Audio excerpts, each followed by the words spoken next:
So, moving on. I'd like to introduce you Robin Wilson. He's a freelance geospatial software engineer and data scientist. I think this afternoon is going to be quite an interesting talk around cloud native geospatial technology for flood analysis and looking at how nature can help us. So over to you. Thank you. That sounds like it's working. Can everyone hear me? Excellent. Great. Hi, so I'm Robin Wilson. As he said, I'm a freelancer. I'm working currently with Rebalance Earth. And Rebalance Earth are a boutique investment fund. We're really trying to manage to get investment into restoring nature. And we're focusing on 5 key issues: flooding, drought, water quality, biodiversity loss, and carbon emissions. But at the moment, we're focusing very particularly on flooding. And we're looking to try and get investment into restoring rivers, for example, to try and reduce the flooding. So rivers have had all sorts of things done to them by humans over the last few hundred years. If we put them back to a more natural state, that's better for the river, better for the world, but also should reduce flooding and improve lives for businesses and other assets downstream. The process we use basically is we identify businesses and other assets at risk. We identify where we might be able to restore the river to try and reduce those risks. And then we use investments into our fund from people like pension funds to fund the restorations, and then go out to businesses in the area that have had their lives improved by the restoration. So, for example, are paying less in insurance because there's less risk of flood or less risk of business interruption, and get them to pay nature as a service contracts, which is modelled on software as a service contracts, a way to get funding for nature, where they pay an amount towards this restoration over a longer time scale. So to do this, we use something called GPAP, which we've designed, which is the Geospatial Predictive Analytics Platform.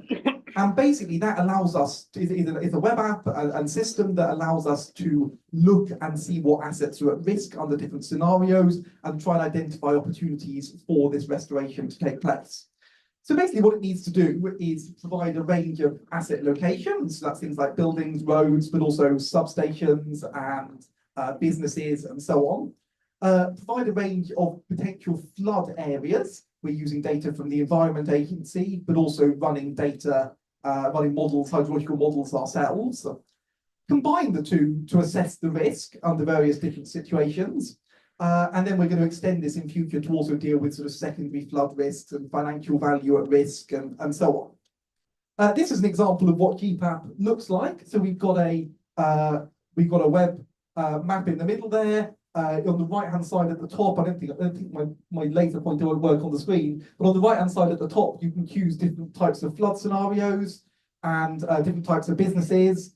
And you draw out that area of interest on the map. That's the orangey area that's showing there. And you can see your flood outline. You can see businesses as pink dots. You can see substations as yellow dots and so on. And you've also got statistics on the right-hand side there showing that within that area of interest, you've got a certain number of buildings, a certain number of kilometres of road and so on at risk of floods.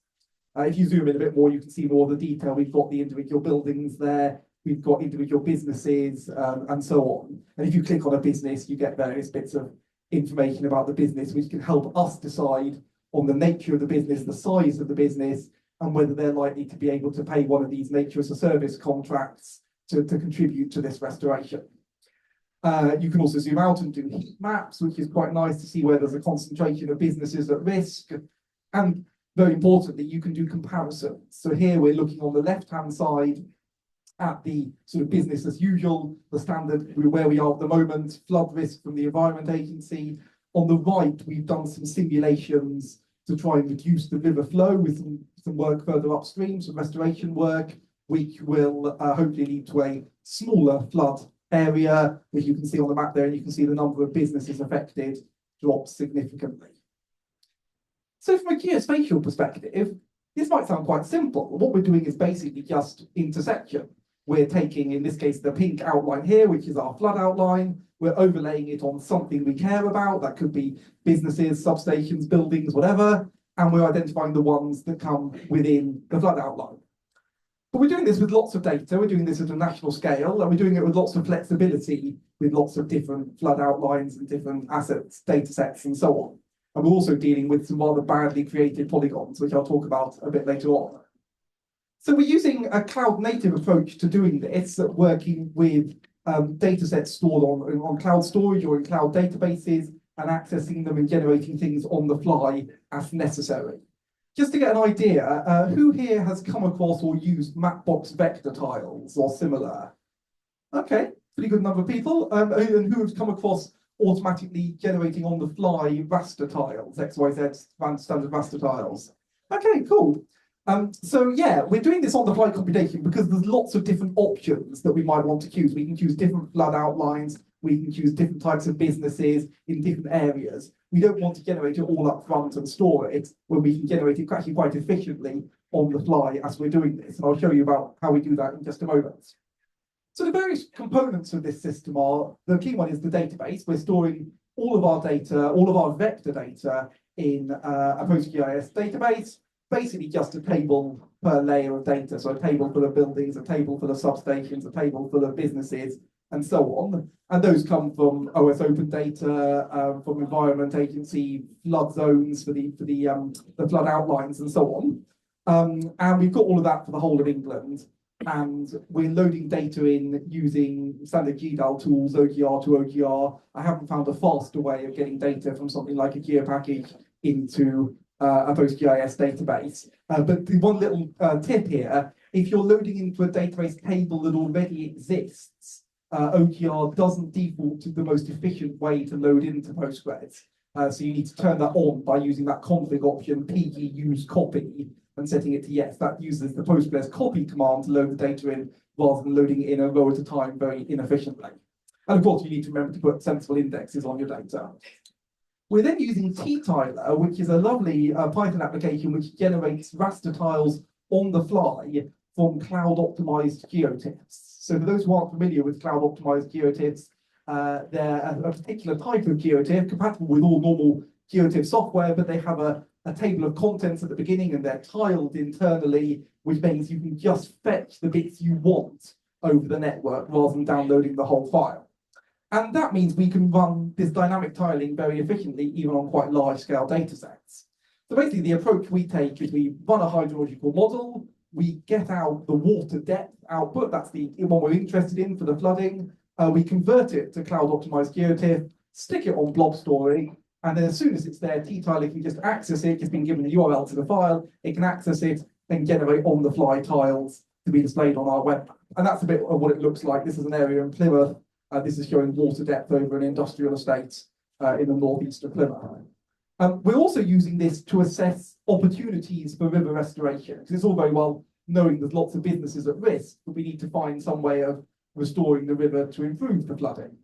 And here we're using relative digital elevation models where the pixel values aren't absolute heights, they're heights relative to the height of the river at that point. So we can see how the floodplain area around the river relates to the river itself. And with Titiler, you can change all your view parameters on the fly because it's generating the tiles on the fly. So on the left here, we've just passed a URL parameter saying rescale -1 to +1, so -1.5 to +1.5, just telling us the range of data we want to look at. On the right there, at the top, we passed a full color map telling us different elevation values and what color we want them to be displayed. And they're just picking that up from the URL. It can be changed in the user interface and can be displayed immediately with these on-the-fly generated tiles. And for example, in this map on the bottom here, those light blue areas you can see around the river channel are showing a particular type of bank that you get building up around the edge of a river channel, which really blocks off the rest of the floodplain. And so removing that as part of the restoration can really help reconnect the river to its natural floodplain rather than flooding in other places further downstream.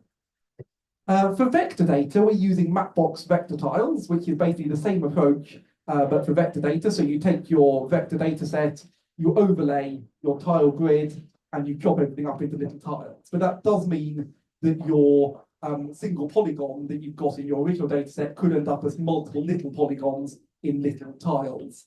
So it's not great for analysis data, but it's great for stuff to view on web maps. And PostGIS can create Mapbox Vector Tile output directly. There's a couple of functions in Postgres, st-asmvt and st-asmvt-geom, which do this. And you just need a simple server to sit in the middle that receives a request for a tile, a standard HTTP request, and goes off and runs the relevant PostGIS query and returns the tile. And so we're using something called PG Tile Serve, which I think was probably the first app to do this. There's a load of other ones out there, Martin, PyMVT, a few others as well. I really want at some point to do a proper speed test of all of these and see which one's working most efficiently for generating these tiles, but I haven't had a chance to do that yet, unfortunately. When you've got a URL for a Mapbox Vector Tile layer, it looks a bit like a URL for a standard raster tile layer. So you can see here we've got the server / the layer name, which in this case is public.buildings, and then we've got those placeholders for the zoom, the X and the Y location of the tile. That's for viewing a whole database table on a tile, but you can also get tools like PG Tile Serve to run Postgres functions behind the scenes to do actual analysis on the fly and then provide the results as tiles. So if you're calling a function, it could be something like this. This function is called public.buildings in AOI. So this is giving us all the buildings in our area of interest that intersect with the flood outline. So these are all the buildings at risk that we're interested in within our area of interest. And you can see again that we're passing the Z, X, and Y locations of the tile, but we're also passing some other parameters. We've got a left top, bottom, and right value for our area of interest, our bounding box. And then we can say what flood scenario we want to use. So this is a flood scenario for a 1,000-year return period from the Environment Agency. And I've noticed that so far today, we haven't had anyone actually delve into any code on the slide. So I'm going to do that now. Apologies to those of you who don't want to see me do that. But I'm going to delve into a bit of SQL here about how we actually define this function. So in the database, we're defining a function here that takes those parameters I mentioned just then, the left, bottom, top, right, and scenario at the bottom there, but also takes as parameters the Z, X, and Y of the tile. That's the zoom and the X and Y location. And it just returns some bytes, some any old binary stuff. And then I've written this function using common table expressions, which use with statements in SQL. So you can split it up into lots of little components. So here we're just generating various useful bits from the arguments that have been passed in. So we're getting the bounding box of the tile and the bounding box of the area of interest and a couple of different coordinate systems. We're then getting the data sets that we're interested in, but subset down to the area of interest. And we find that makes things a lot faster if we can subset the data down first and then do our joins later on. So here we're just getting the area of interest, the buildings in the area of interest, by doing a simple intersects where the building geometry intersects the bounding box of this area of interest. And we're doing the same for the flood. And then this one is the bulk of it, really. And I'm going to look at this from the inside out. So what we do first of all is we're joining those buildings with the flood outline, again with a simple ST intersects. There's nothing complex geospatially going on here. But then we're converting those to Mapbox Vector Tile geometries, and we're taking all the Mapbox Vector Tile geometries and converting them to a Mapbox Vector Tile as a whole and returning that. The other thing we're doing is some very simple statistics. You saw on the right-hand side of the screenshots I showed you earlier of statistics on a number of buildings and kilometers of road and so on. That's just a simple Python app in Fast API running some simple SQL queries. And we're using the with statements again to get these subsets of data. So we're subsetting down to just the flood zone in the area of interest before we start doing the joining. So here's a simple SQL query. We're just selecting the count and the voltage from the substations where they're joined to the flood, when it intersects, and we're grouping by voltage, so we can see what substations we've got of what different voltages. And the front end, we're using MapLibra and React for the front end. We used Leaflet for the prototype for this. We developed a prototype in a hackathon back in the beginning of the year time, and actually managed to generate a prototype for the whole system in about 10 to 15 hours, fully working enough to show potential stakeholders and clients.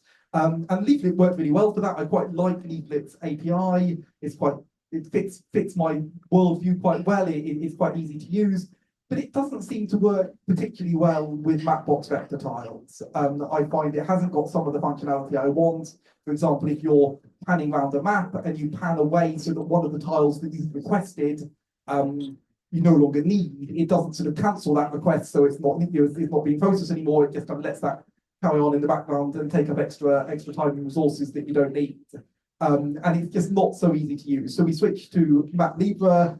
That was a lot faster for rendering the MVTs and requesting them, and also had some other nice functionality. So the heat map I showed you earlier was actually weighted by the business rate value that the businesses there paid. And that gives you an idea of sort of size of the business. So you can see not just where there's a cluster of businesses, where there's a cluster of big businesses that might be able to get involved with some of these restoration schemes. So all of this is hosted on Azure. The database is just Azure database for Postgres.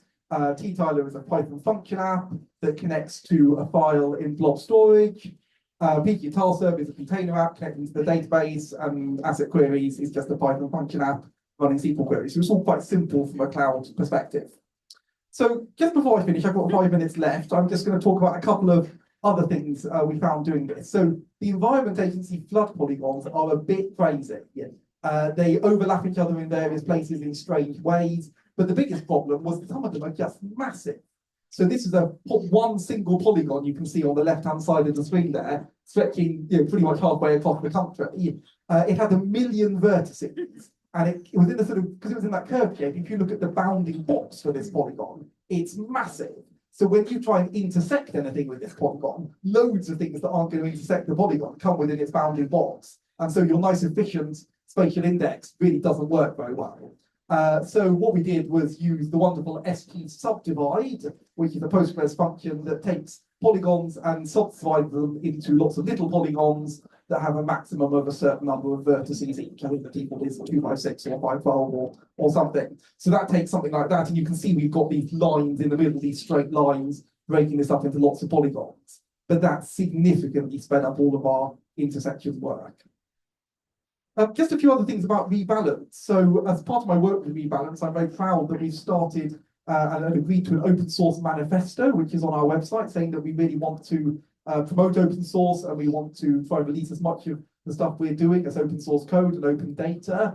We're aware that this is a big problem, restoring these sorts of rivers and these sorts of environments, and we can't do it all. So we really want other people to be able to take what we're doing and apply it in other parts of the world and so on. So we've got that open source manifesto up there. The next thing we're going to be releasing as part of the open source work is a rainfall intensity data set. So do come and talk to me if you're interested in that later on. It gives you sort of percentiles of rainfall in millimeters per hour across the country.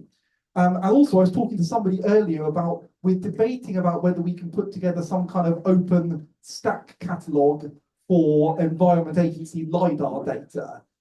It's very annoying getting hold of the Environment Agency LiDAR data from their online system. Some people are laughing because they've had experiences of doing that, I expect. So a stack catalogue for that would be wonderful for us. And if we're building it for internal use, we might as well make it available for other people. If you'd like that, please come and talk to me, then I can persuade my boss and we can do that.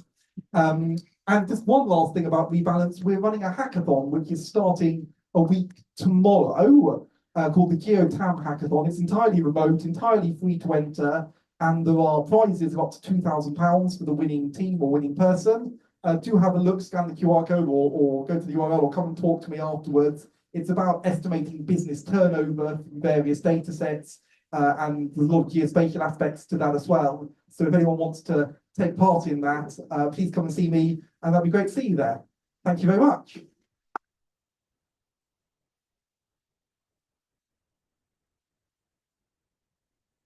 Great, thanks, Robin. Very interesting talk. So right away, questions there. Go on.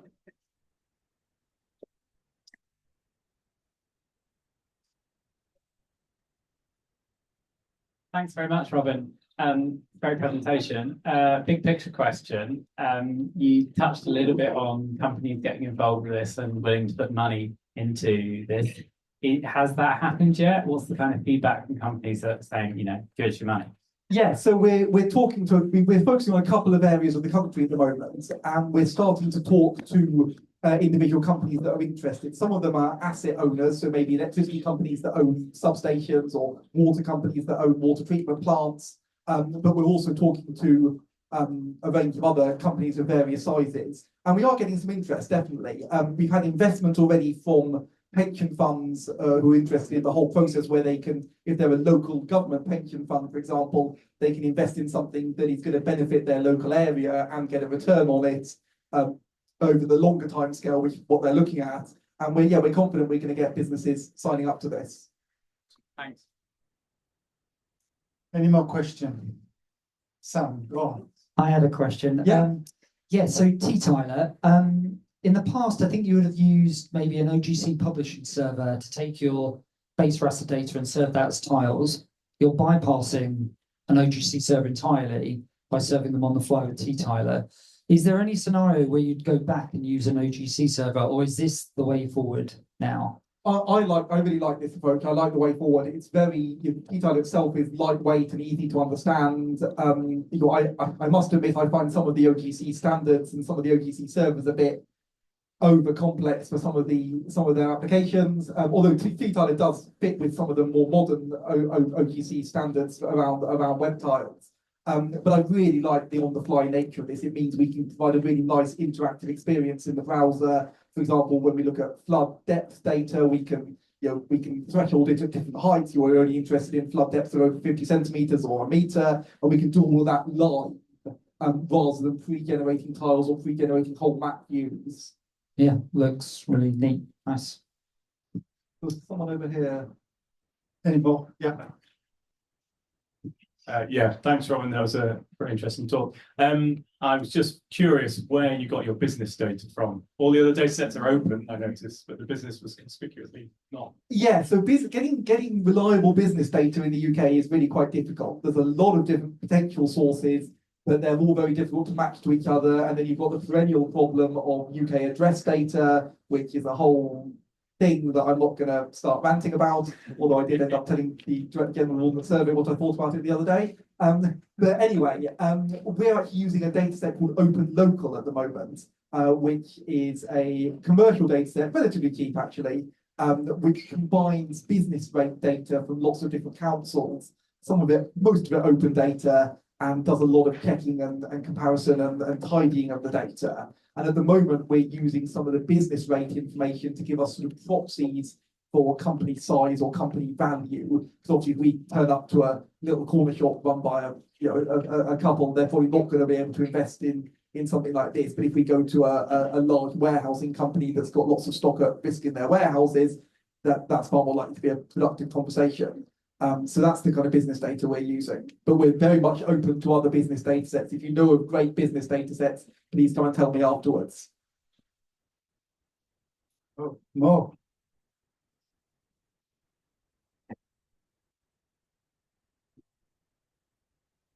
Thanks. This is possibly similar to the first question, but interested in your modeling and how much confidence you can give the businesses you're talking to around the potential savings you're talking about. Yeah, so that's more a question for our chief scientific officer, who's a river restoration expert. But yes, I think we've got pretty good confidence in the results of our modelling. We're using sort of industry standard hydrological modelling tools, with good input data and so on. So I think we're fairly confident in what we can produce. Hiya. You focused on flooding in your excellent talk. I was hoping you could expand more on the water quality aspect you mentioned briefly at the beginning. Yeah, so we haven't really delved into that much yet, though we decided we had to start somewhere. So we'd start with flooding, which is a very concrete thing. But what we're looking at when it comes to some of the other things around biodiversity and water quality are industries that rely on that, and that becomes a risk for them. So if you're an industry that is taking in water from a river to use as part of your industrial process or to feed to your animals or whatever, and the water quality decreases a lot, that's a significant risk for your business. So that's the kind of angle we're taking on things like water quality, and similarly biodiversity. If we're if you're running a big dairy herd, then then the quality of the pasture that you're putting your dairy herd out onto is key to your business. So that's going to be less of a looking at a very binary kind of you are flooded or you're not kind of layer, and it's going to be more looking at projections going forward and quality going down, and trying to make companies understand what that means as a real risk for their business. Brilliant, thanks, Robin. I think we're going to draw a line here. Clearly, a lot more questions, I'm sure, during the break.